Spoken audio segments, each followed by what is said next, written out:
So, how are we doing? I'm assuming you all watched game one of the WNBA Finals last night between the Minnesota Lynx and the New York Liberty. And if you didn't, are you living under a rock? Anyway, I have the Alexa Philippou of ESPN here to break it all down and make sense of the basketball we saw last night.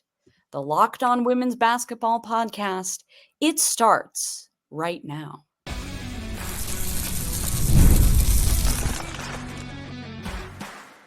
You are Locked On Women's Basketball, your daily podcast on women's basketball. Part of the Locked On Podcast Network, your team every day.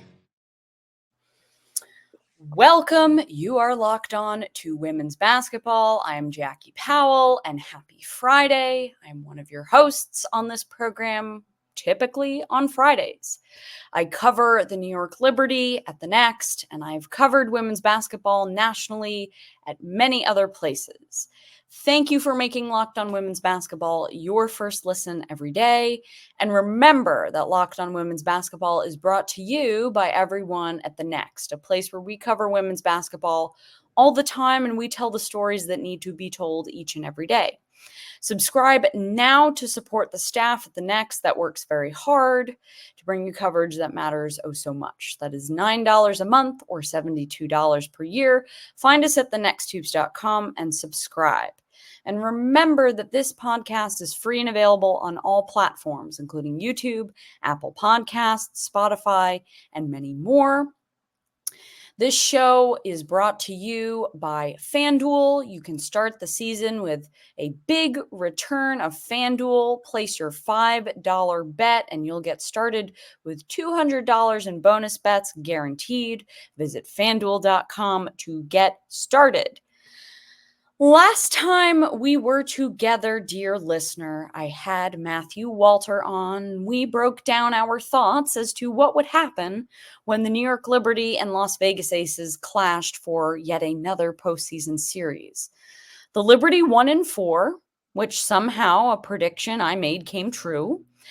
And New York has begun its quest once again for a first franchise championship against the Minnesota Lynx, who essentially said, "Not so fast," last night.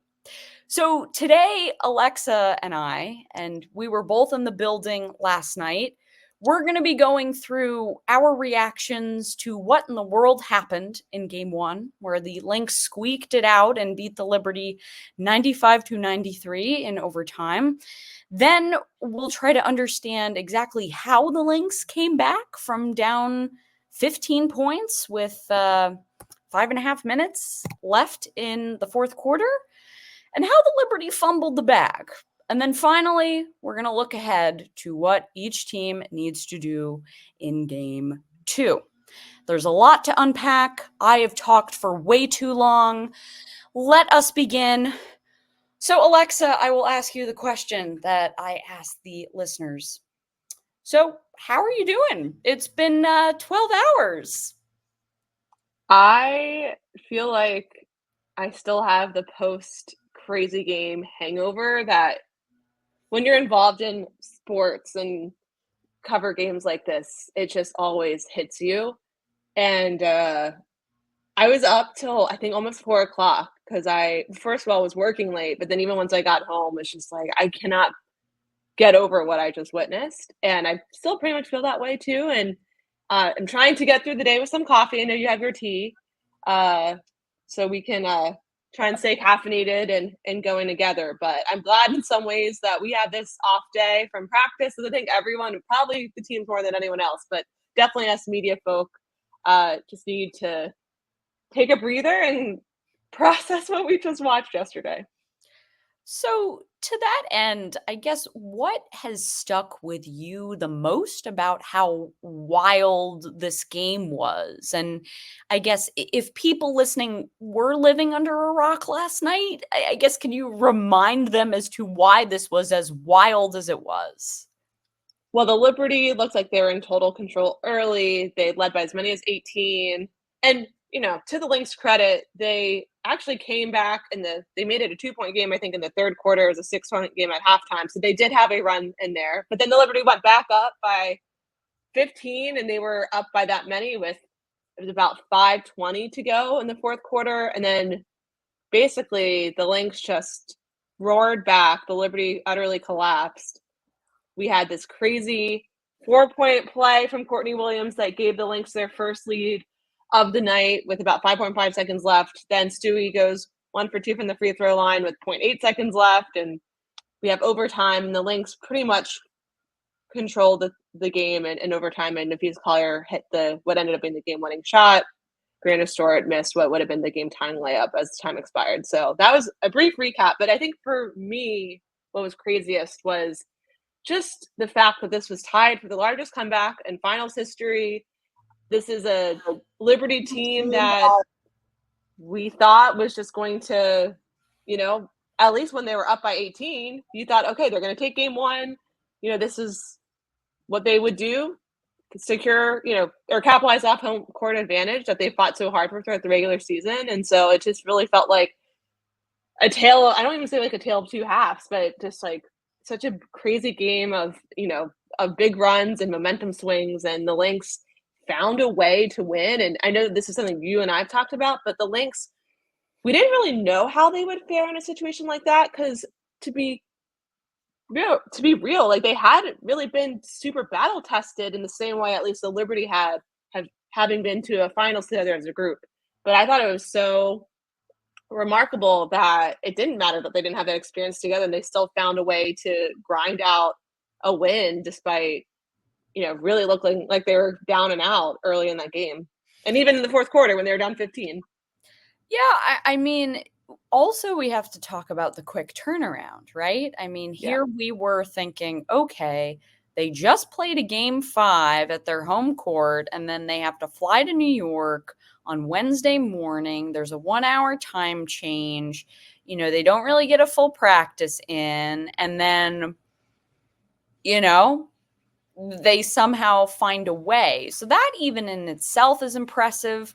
I guess it's sort of, you think, well, okay, were the Lynx still sort of in rhythm and the Liberty having 2 days not in rhythm? Did that backfire? I mean, there are many questions that could be asked about sort of game cadence and how that affects different players, different teams, different body types. I mean, I think I remember talking to Alicia Clark about this back in the semifinals in the Aces series against the Liberty. And she was sort of like, well, it's different for each player.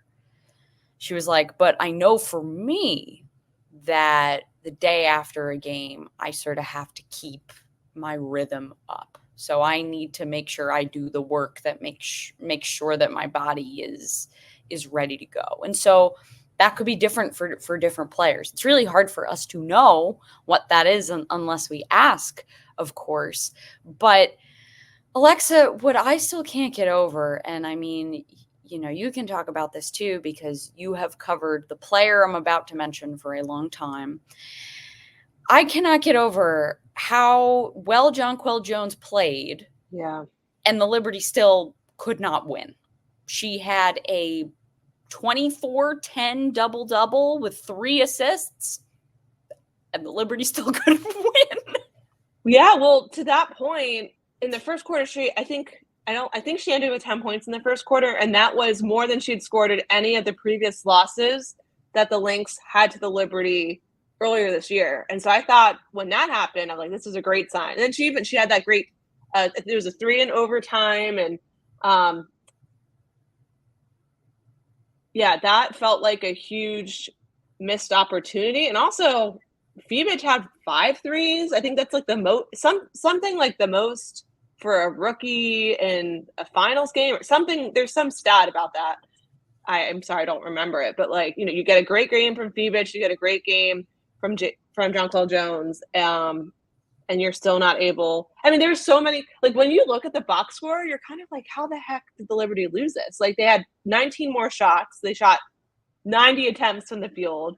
They had they made 13 threes versus the Lynx 9. You're just kind of like, they had 20 offensive rebounds.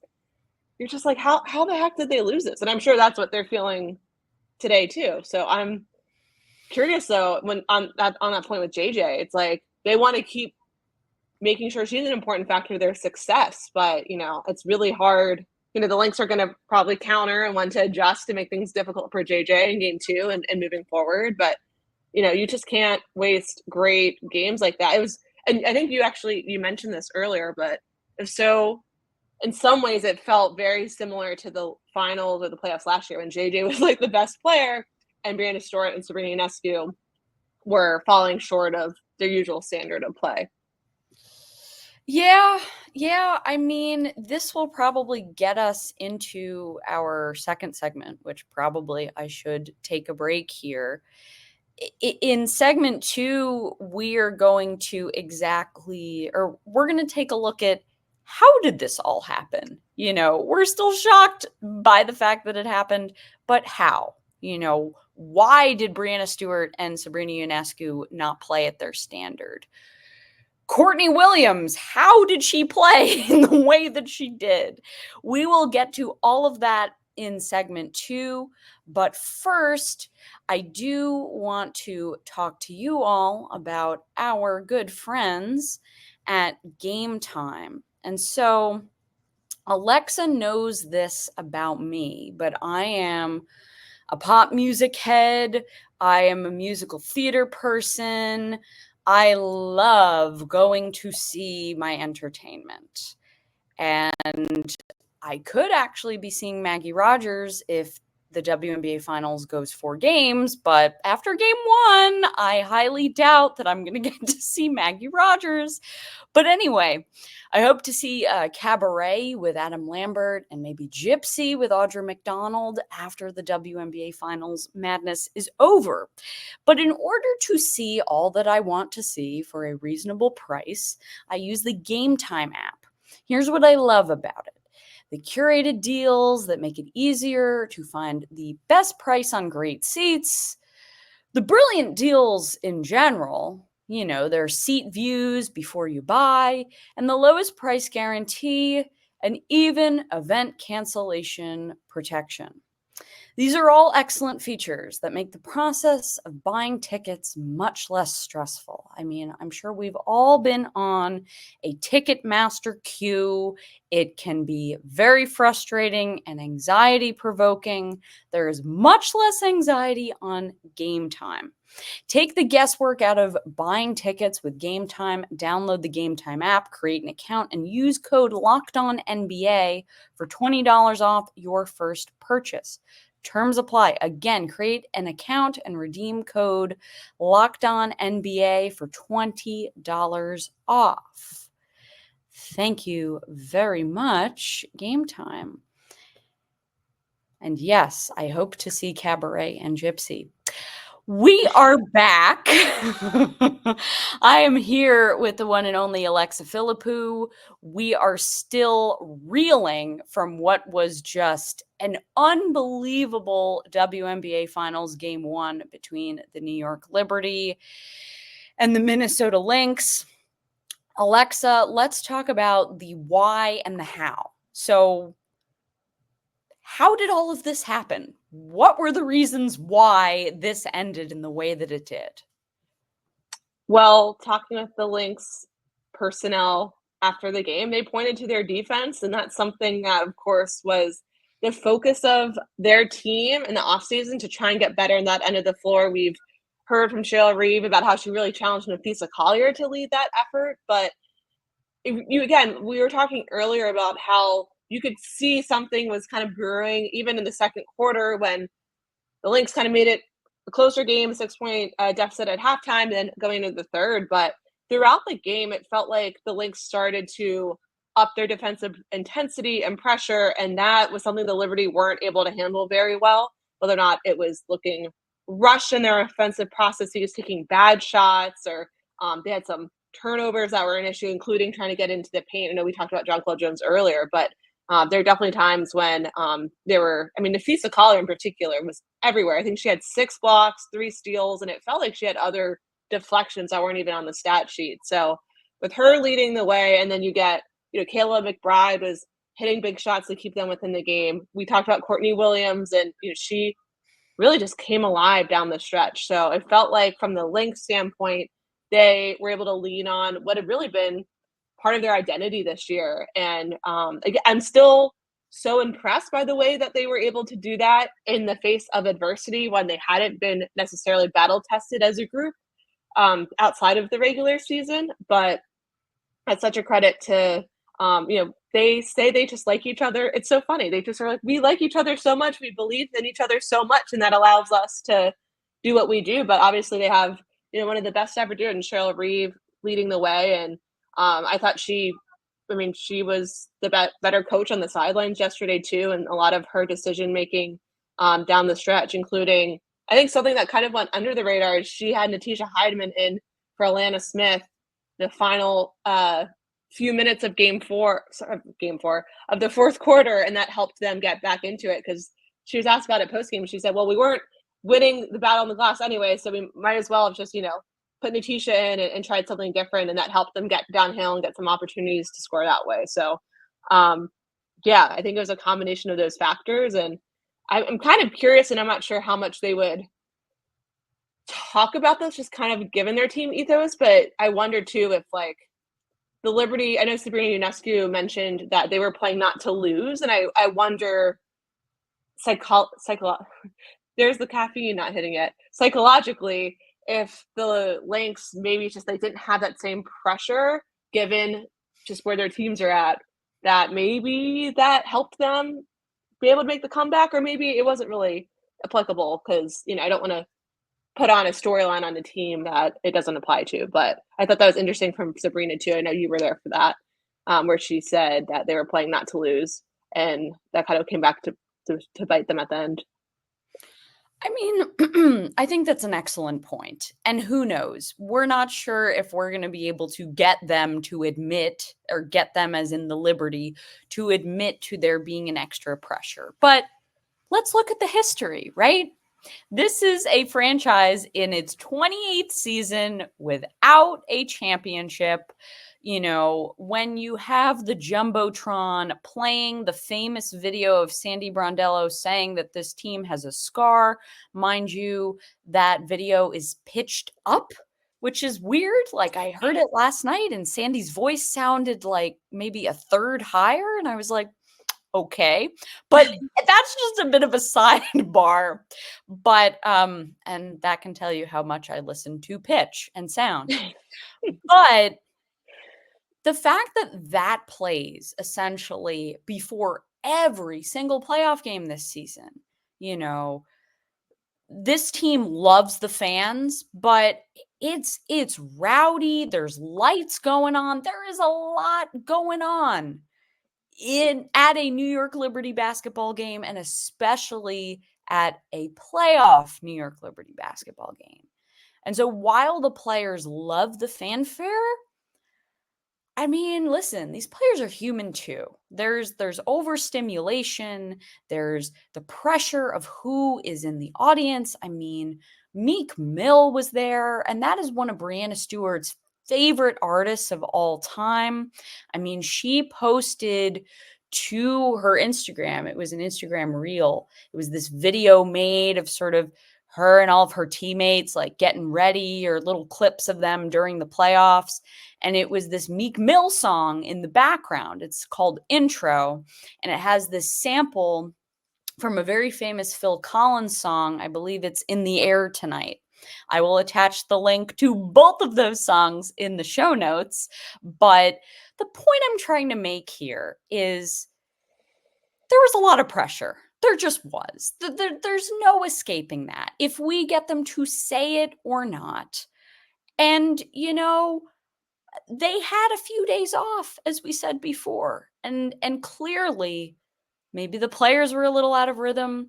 Maybe head coach Sandy Brondello was a little bit out of rhythm. You spoke about how Sandy Brondello got out coached. And so let's talk about that. Let's go right to that. So you said, Alexa, Cheryl Reeve brought in Natisha Heidemann, and the Liberty struggled mightily to guard her. and that was forcing New York to deal with its bugaboo from 2023, right? The perimeter defense. And so, finish my rant here. What could have Sandy Brondello have done that she didn't do? Well, I think you mentioned it too. Like, where was there a bigger role for Kayla Thornton? Was there a bigger role for Betnijah Laney-Hamilton? And I'm not sure too I'm going to kind of pose a question back to you. I don't know how to say this without, I don't want to like overly speculate. I think you have more reporting you can add to this, but Betnijah Laney-Hamilton has not played like herself in the postseason. How much of that is that because of her knee issues?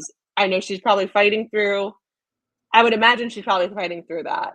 But if she's not, 100% or, close to it, does that mean Kayla Thornton also hasn't really had a great postseason either? So they need to have some defensive presence. Obviously, we talked about Fibich and the role that she plays on that front. And we've also seen, in a lot of ways, Courtney Vandersloot coming off the bench has been really big, especially, going back to the Aces series and how they closed that one off, and even in moments yesterday. But, you're the Liberty expert. So, do you feel like they need Betnijah Laney-Hamilton to get going? Do you think Kayla Thornton needs to step up more? Like, how are they going to, if especially we see these sorts of problems throughout the rest of the series? And I will say too, Minnesota didn't have a great shooting night from three, and that was something that was like a big factor in their wins earlier in this year. So what happens if the ball starts going in later on in the series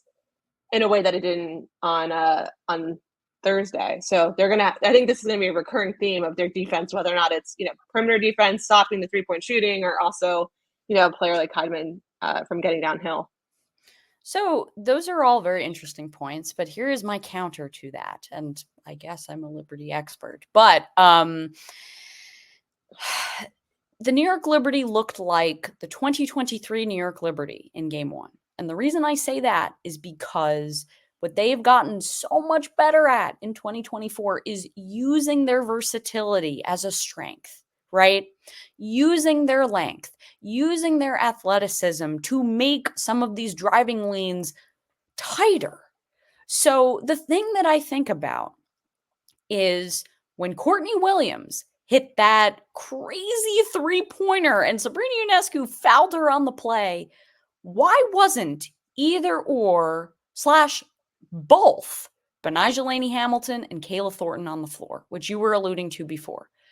Yes, I can tell you that Betnijah Laney-Hamilton is not 100%. I think that's very clear.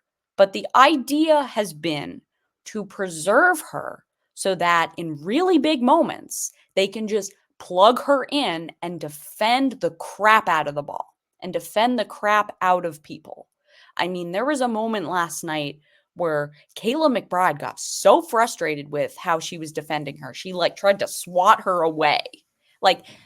While Betnijah Laney-Hamilton is the shots aren't falling, she isn't her typical two-way prowess.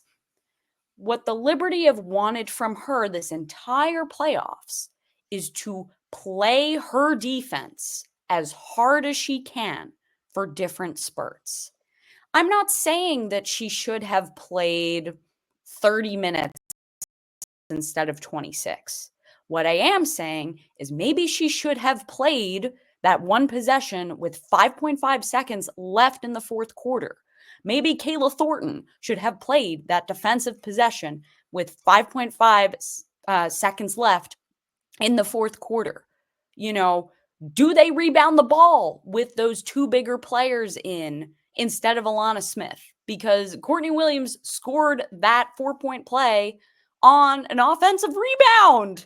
So, even though they barely got any throughout the game, that was what the Liberty were doing well. And so the Lynx, sorry, not to go on a whole tangent and interrupt you, but sure. Someone asked Cheryl Reeve about, is it, you guys got killed on the boards. Was it about, is this an instance of, it's not just about how much, but about when? And she was like, no, the margin actually does matter, but, that the person who asked that question wasn't entirely wrong because they got the one that mattered most. Exactly. And so, Cheryl Reeve was trying to poke at the Liberty's perimeter defense. And the Liberty of 2023, that's sort of what would happen. But the Liberty of 2024 should know how to counter that. And it seems like, folks fell asleep at the wheel, in that really important moment. And so I'm just going to be really curious to see, do we see a little bit more Kayla Thornton? Seriously, do we see her in moments to just be tough and physical? I thought Jonquel Jones did a really great job of staying composed. I mean, it was really tough at points. The decision makers with the ball in Breanna Stewart and Sabrina Ionescu were not at their most sharp, right? Which I feel like we haven't spoken a ton about. But it's like they both took over 20 shots and both of them didn't make over 10 of them. Mm-hmm. So, a lot of these rushed looks, not great decision making. But Jonquel, she had one personal foul. One. That is huge growth from Jonquel Jones there. And so the reason I say that is because you need to be able to trust and put in your players who can be physical and who can be tough. I feel like during this regular season series, the Liberty have gotten really overwhelmed by how the Lynx play defense. And so it's like, well, you have to give it back to them. The Liberty were the aggressors in their first two series against the Las Vegas Aces and the Atlanta Dream. They always punched first, especially on the defensive end. I did see little spurts of that in the first quarter, I want to say. Maybe you saw something else, but when it really mattered, we didn't see that defensive intensity. At least I don't think I saw it. Yeah, I'm trying to think. I mean, the first quarter, the Lynx weren't necessarily having like a great offensive rhythm like the whole time. They did have, I do remember that quarter in particular, it stood out the Lynx had more turnovers and the Liberty had 0. But then the end of the game, the Liberty had 15, I think, total. Yeah. So, I mean, that's one thing Sabrina Ionescu, and I mean, she's mentioned it in particular, but I think the whole team obviously agrees is that, they came into that game wanting to play defense like they did to close out the Aces on Sunday. And I mean, giving up, I know it was overtime, but you gave up 95 points to the Lynx. But again, like this is a team that the Lynx have managed to score, I think at least 80 something, maybe 84 points in all but one of the matchups that they've had against the Liberty. The Lynx have been a really difficult problem for them. And whether or not that's 3-point shooting, let's remember, Bridget Carlton didn't even have a great game. She's killed them before. Yep. So sometimes the Lynx hurt them from the 3-point line. It felt like it was a little bit of everything almost. Yesterday, like there was sometimes it was big threes or the Courtney Williams infamous 4-point play, or other times it was players getting downhill. But there has to be another level for New York to get at defensively if they want to win this series. Like you're not going to outscore the Lynx if you're giving up 80, 90 points, at least not like for to win 3 games at this point. I don't know if that makes any sense, but you know what I'm saying? They need to get to a better level defensively, and they have to take care of the ball. That was a huge issue in the last 35 minutes or whatever of that game. Yeah, I mean, I'm looking at the box right now, which, as you said before, it is a bit of a brain teaser. But so the Liberty, they let up 17 points off their 15 turnovers. And for the Lynx, they had 12 and they gave up 15 Liberty points. So, that was pretty evenly matched too, but it's like, you got to clean that up. Both teams have to clean that up. Yeah. But anyway, speaking of what both teams have to do, we're going to take a quick break, and then we are going to get into our final segment. We're going to be looking ahead to Sunday game 2. But first, I do want to talk to y'all about our good friends at the FanDuel. And so, hey, NFL fans, you can start the season with a big return of FanDuel, America's #1 sports book. So when you get a hunch in the middle of the game, you can check out the latest stats, view live play-by-play, and so much more on the same page where you place your bets. You'll get started with $200 in bonus bets guaranteed when you place your first $5 bet. That is FanDuel.com. Thank you very much, FanDuel. And we are back. I'm here with Alexa Philippou, and we are breaking down this game 1 of the WNBA Finals. But now, actually, we are looking ahead to game 2. So, Alexa, let's start with you. What does Minnesota have to do to take a 2-0 commanding lead going back to their home floor? Maybe try to fulfill Nafisa Collier's crystal ball? Like, should I be saying that's so Nafisa? Like, what's going on? I mean, we will see, right? I mean, she had a pretty big prediction, or I don't know how, was it a prediction or a take or whatever it was with the Phoenix series. But yeah, I think for the Lynx, obviously a better start. You're not going to be able to overcome an 18-point deficit every game, especially against a determined New York team. The other thing, too, is I'm really curious to see if they're able to narrow that gap on the glass, because, I mean, obviously this is a relatively undersized Minnesota team, especially compared to a New York team that has a lot of, length and height. So is that an area that New York can exploit moving forward? I mean, they exploited it pretty well in game 1. They just didn't win, right?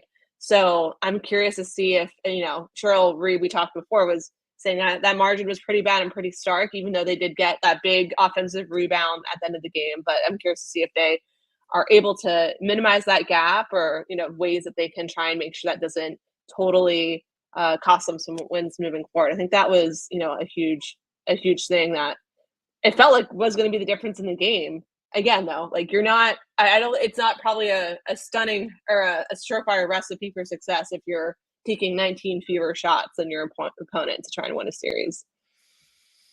Yeah, that's really interesting, because it's almost sort of like, well, the Liberty are going to be very pissed about what happened. Yeah. The way they were talking about this, and the way that us media folks have been talking about this, is that it felt sort of like this blowout, although it wasn't. I mean, it was a 2-point game, but maybe it was just the nature of the collapse, just how big their lead was, and that's why it sort of felt like they were blown out. But when it comes to the Liberty in game 2, I said this before, but they have to return to their 2024 selves. And so what does that mean? I said in segment 2, you have to use that versatility. You said before that the Liberty have to exploit the Lynx with their size. They didn't do that completely, because size does not just mean height, right? Because the Lynx were able to find a way to shut Jonquel down and make her feel really uncomfortable. So it's not just about that.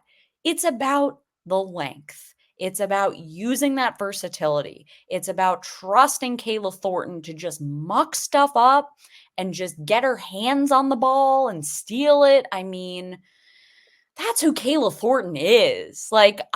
Anyway, I could go on a whole rant about Kayla Thornton, which I already have.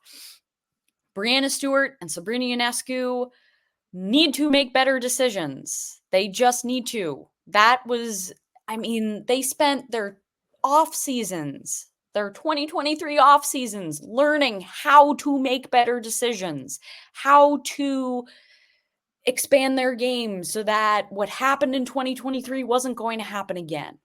So yeah, sure, you use those strengths to defeat the Las Vegas Aces, but that wasn't the WNBA Finals, right? They kept saying, and we were both there in Las Vegas, we're not done yet. We're not getting too high on this. Maybe there was some complacency about the Lynx's travel. I don't know. I mean, Breanna admitted to that. The whole, we were playing not to lose rather than to win. Breanna sort of connected that to some complacency. So anyway, before we head out, Alexa, let's do a speed round of like quick predictions and X factors. So quick predictions, go. Yeah, I think the Liberty are going to come out and win game 2. I think they're not going to let their foot off the gas like they did in game 1. I don't know if it'll be a blowout, but it's really hard for me to see the Liberty going down 0-2, even though I don't know, like the Lynx have had their number still, like if we're talking about regular season and now today. So I'll predict that the series is going to be tied going into Minneapolis. I agree with you on that prediction, and I think the Liberty win by 10. So I agree with you in that it's not going to be a blowout, but they'll win convincingly. So the Lynx will fight through it, but they won't get the win. All right, so my X factor is Kayla Thornton. She just is. Who is yours? It could be on either side. I'll do a Lynx player, and I'll bring up Bridget Carlton again. It's funny because I asked Cheryl Reeve about Carlton and then Fibich pregame, and Fibich obviously had a really good game. Carlton was a little bit more subdued. I think they're both X factors for their respective teams. They both bring a lot defensively. They both can knock down threes, and I think if Carlton gets going, then that's a huge boon for the Lynx. Absolutely. Well, thank you for making Locked On Women's Basketball your first listen every day. For your second listen, find Locked On Fantasy Basketball, become a fantasy basketball expert, and get the edge over your league mates with daily tips from Josh Lloyd. Find Locked On Fantasy Basketball on YouTube or wherever you listen to podcasts. And I want to give a huge thank you and shout out to Alexa for hopping on the show today. Alexa, where can we find your work? You can find my work at ESPN.com. And I'm on Twitter at Alexa Philippou. Well, this has been Jackie Powell and Alexa Philippou.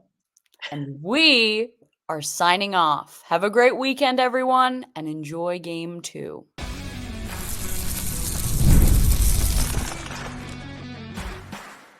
You are Locked On Women's Basketball, your daily podcast on women's basketball. Part of the Locked On Podcast Network. Your team every day.